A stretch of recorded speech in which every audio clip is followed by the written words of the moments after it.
Pourquoi je vous montre ça et pourquoi je me trouve devant un chantier? C'est parce que mon troisième business, c'était la création d'une entreprise de travaux publics. Alors, je vais vous retracer un petit peu du moment où j'ai décidé de créer cette entreprise de travaux publics et on va dire la chute aussi de la création de cette entreprise qui a été, on va dire, mon principal échec et un des échecs les plus durs. En 1998, tout le monde est euphorique et moi, je décide de créer mon entreprise. Mais pourquoi? Tout simplement parce que je travaillais pour un groupe qui était la Compagnie Générale des Eaux et je me suis dit, mais à un moment donné, je travaille pour un patron, pour quelque chose que je suis capable de faire pour moi. Et quand je vous dis que j'ai été piqué, moi, très tôt, très jeune, pour être indépendant et surtout ne pas travailler pour quelqu'un, eh bien, je décide à ce moment-là de créer mon entreprise, pas dans les travaux publics, mais je décide de faire concurrence à la Compagnie Générale des Eaux.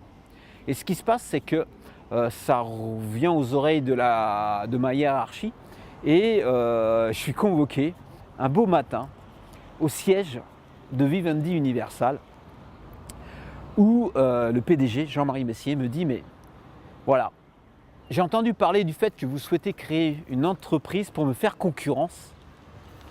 Aujourd'hui, je ne sais pas si vous avez les moyens financiers, mais je pense que c'est quand même assez culotté et vous avez un certain savoir-faire que je souhaite garder au sein de mon entreprise. » Très rapidement, il me dit « Voilà, moi, ce que je vous propose, c'est vous oubliez de me faire concurrence et en contrepartie, eh bien, je vais remplir votre carnet de bons de commande. Ça veut dire que vous allez devenir un sous-traitant, un prestataire pour la Compagnie Générale des Eaux sur l'ensemble du territoire. J'envoie un mail, un fax et je préviens l'ensemble des agences qui peuvent vous confier une partie de leurs travaux de renouvellement, que ce soit aussi bien canalisation que armoire électrique, de station d'épuration, station d'eau potable. Et là, dans les 5 secondes, j'ai OK, pas de problème. Je venais de remplir mon carnet de bons de commande pour ma future entreprise. Et de là, ça a été assez euphorique puisqu'il a véritablement envoyé des emails, véritablement envoyé des fax. Et j'ai pu déjà, ne serait-ce que voir au sein de l'agence pour laquelle je travaillais, eh bien tout de suite on m'a confié des travaux à réaliser. Alors on m'a testé bien sûr, c'est-à-dire qu'il n'a pas dit allez-y, faites-lui confiance. Il a fallu que je prouve encore. Vous vous rappelez, dans une vidéo, je vous disais, il faut prouver à votre entourage qu'ils peuvent vous faire confiance, qu'ils peuvent vous soutenir dans votre démarche, soit de création de projet ou de création d'entreprise ou même d'aller beaucoup plus loin avec votre entreprise. Donc il a fallu que je démontre, que je prouve que j'avais véritablement l'expérience et l'expertise qu'ils recherchaient et qu'ils pouvaient me confier un maximum de travaux. Ça s'est fait au fur et à mesure. Alors quand je dis au fur et à mesure, c'est-à-dire que dans les 18 mois, mon dépôt ressemblait à ce qui se trouve derrière. C'est-à-dire que j'avais des engins de chantier partout, des tuyaux, tout un tas de choses dans tous les sens et surtout une vingtaine de salariés. Et on parcourait l'ensemble de la France comme ça. Et mes chefs de chantier, c'était mes associés puisque j'avais créé cette entreprise avec mes meilleurs amis. Et donc, eh bien, ça allait super bien. On a commencé 100 000, 200 000, 300 000, 500 000 euros de chiffre d'affaires, 1 million, 2 millions, pardon. On récupérait de très gros bons de commande.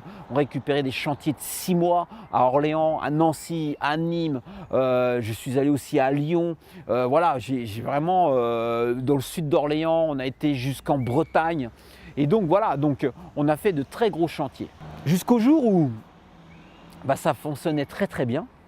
Et quand dans une entreprise, eh bien, alors dans les travaux publics, il faut quand même savoir qu'on peut avoir un très gros chiffre d'affaires, mais on a une marge relativement réduite. Et entre associés, c'est ce qu'on n'avait pas compris. Donc on s'est laissé un petit peu emporter comme ça en disant « ouais, l'entreprise elle fonctionne ».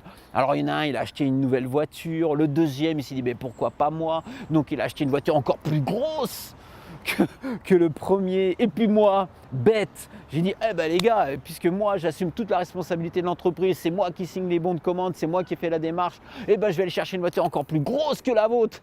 Et donc on s'est retrouvés, mais c'était du véritable n'importe quoi. Et très très rapidement, l'entreprise, eh bien, on faisait du chiffre d'affaires, mais les marges diminuaient. Jusqu'au jour où mes associés, mes meilleurs amis, se sont dit, mais attends, ce qu'on fait pour lui, c'est-à-dire donc pour moi, ce qu'on fait pour lui, eh bien, on va le faire aussi pour nous. Et ils ont commencé à détourner des bons de commande de mes clients. Ça veut dire qu'à ce moment-là, j'ai compris bien plus tard que je n'aspirais plus confiance auprès de mes clients, car ils leur donnaient directement des bons de commande à mes amis, à mes associés, qui avaient monté une entreprise en parallèle, la même, identique à la mienne, mais qui, eux, eh bien, récupéraient l'ensemble des chantiers. Et au fur et à mesure, mon chiffre d'affaires a chuté. Et de l'autre côté, vu que je faisais énormément confiance à mes meilleurs amis, eux me donnaient leur note de frais. Ils me donnaient une note de frais et moi, je dis voilà, ils sont associés, ils sont aussi responsables, donc je ne regardais pas, je signais les notes de frais.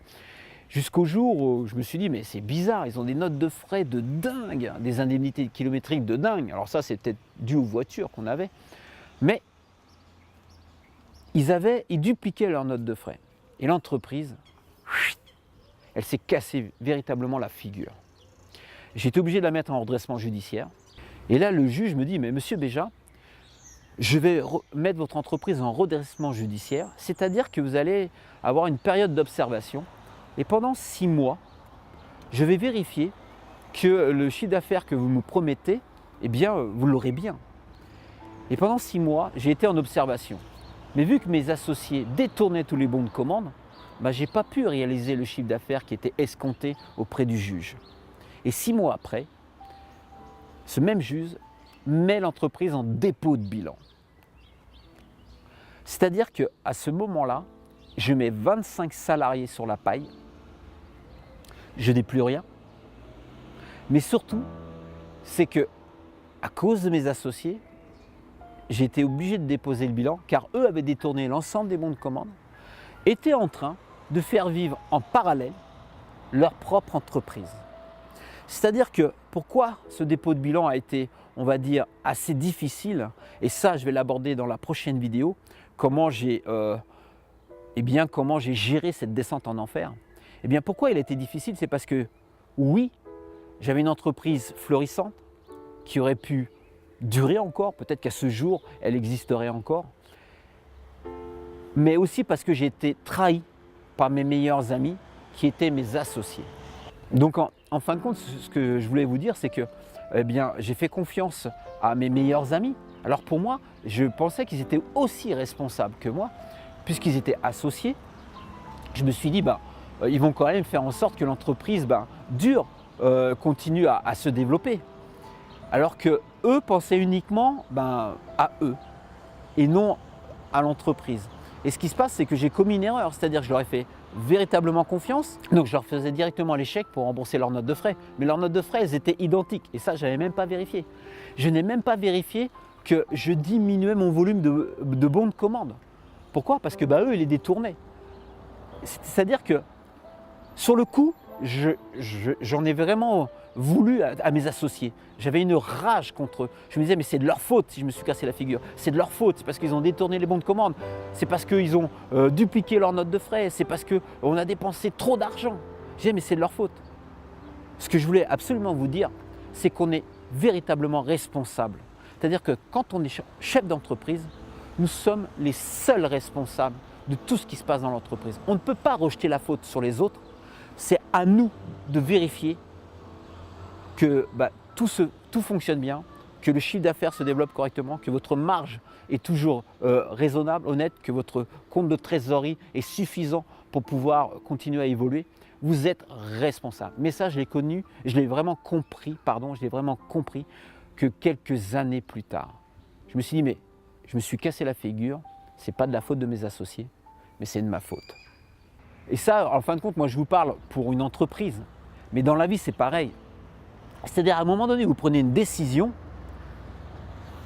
que cette décision soit bien ou mal, si les conséquences de cette décision ne vous correspondent pas, ce n'est pas la faute d'autrui, c'est de votre faute. Vous êtes responsable de vos choix. Et ça, c'est pour tout. Et aujourd'hui, c'est ce que j'ai compris. C'est-à-dire que même dans le recrutement du personnel, c'est vous êtes responsable. Vous êtes responsable de la personne avec qui vous vivez. Vous êtes responsable de vos choix, aussi bien côté professionnel que vie privée. Vous êtes systématiquement responsable de vos choix. Dans la prochaine vidéo, je vous expliquerai comment j'ai vécu cette descente en enfer suite à ce dépôt de bilan. Pour voir les prochaines vidéos, il vous suffit de vous abonner à la chaîne YouTube. N'oubliez pas de retirer mon livre gratuit « Comment passer d'échec à la réussite, un entrepreneur à succès » et surtout, soyez l'artiste de votre vie.